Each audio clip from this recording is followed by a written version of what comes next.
Hey Seefoodstagram, JP here. Did I ever tell you about that time I got to tour the back of a 3-star Michelin restaurant? Or maybe about that time I was in my early 20s and I flew first class? Wait, you haven't heard these stories before? What about the time I got pushed out of a plane? No? Oh, I got a story for you.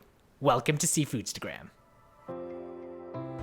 The sun is finally out here in Montreal, and that means it's time for a quintessential start of your day, and I'm talking brunch. We're going to Foie Gras, which is a French-Canadian fusion-style place serving up wicked breakfast that is just as decadent as you expect from Montreal.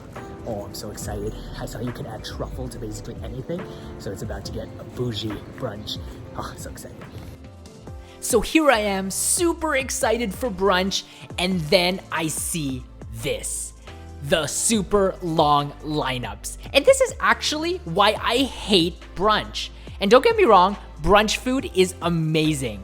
It's the people I can't stand. Breakfast people, I'm looking at you. You will wake up at 6 a.m. full of energy for what? For this?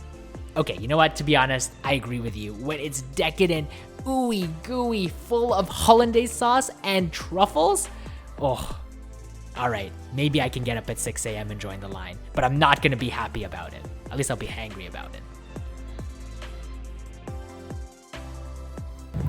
If you don't know by now, me, hiking, no, do not go together. Anything with an incline, I'm the type of guy that takes the elevator one floor. But I'm gonna do it for that lookout point. Can't wait to show you the view from up there. View of all of Montreal in its full glory. Oh gosh, let's see if I can make it. Pretty sure an old lady passed me.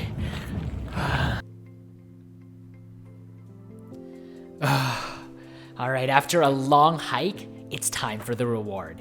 Montreal poutine. And amazing poutine is something I've been dreaming about as a kid, as a deep fried food lover. This was it. But low-key, hot take, I was actually a little disappointed in this poutine. Not because it wasn't amazing, it's just it wasn't that much better than other poutine I have. Maybe I just like New York fries that much, but can somebody explain to me what squeaky cheese even is? Please, I have no idea. It's good, but I just don't get it.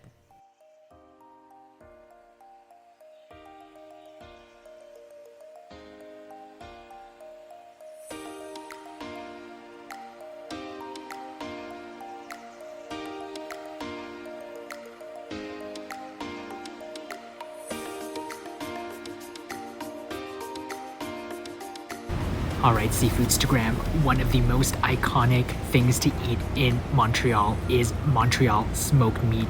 And if you haven't heard the name of Schwartz, that is the pinnacle of Montreal smoked meat. And that's basically what everyone says. So if you gotta go where everybody says, you gotta go. It is a Jewish style delicatessen. Look at that. And so I always say I like everything like I like my otoro. And otoro means the biggest fat tuna, which means I always go for the fattiest option. So you can get from like lean, medium fat, and extra fatty. And guess which one I chose? You can't get the extra fatty one. Look at that. So I'm gonna go for that massive bite here.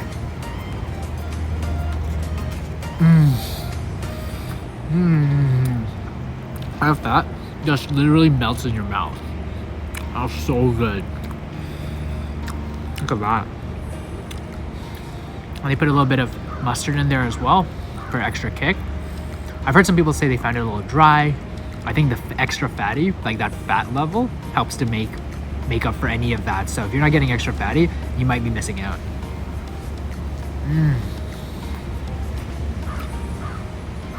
Super good.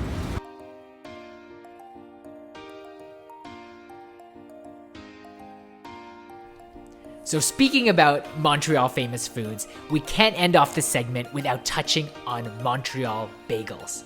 And there are two places every Montrealer will live and die by. They're either Team Fairmount or Team Saint Viator. It is basically a political issue in Montreal. So someone like me, who's not a huge bagel connoisseur, says, hey, I might as well try both and figure out which side I'm on, right? And as a food photographer, I really wanted to make sure I could capture both to have that quintessential Montreal shot. Now, a lot of you are probably wondering what it looks like to be a food photographer. It's honestly not that glamorous. Not at all. I'm basically running around the city, holding bagels in my hand, looking for that perfect background.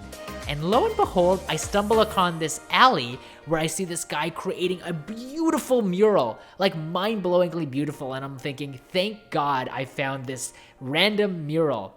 Turns out he's a famous graffiti artist named Doris, and he was super kind enough to let me take photos of these bagels by that mural.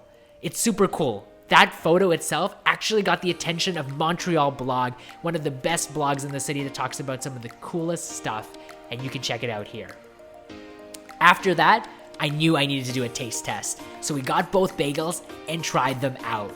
And lo and behold, after never liking bagels, it turns out I still didn't like bagels. I mean, they were good and all, but just not for me. Maybe it's my fault for getting them without any toppings, but I'm just not team bagels. I guess I'm still an Asian loves rice guy.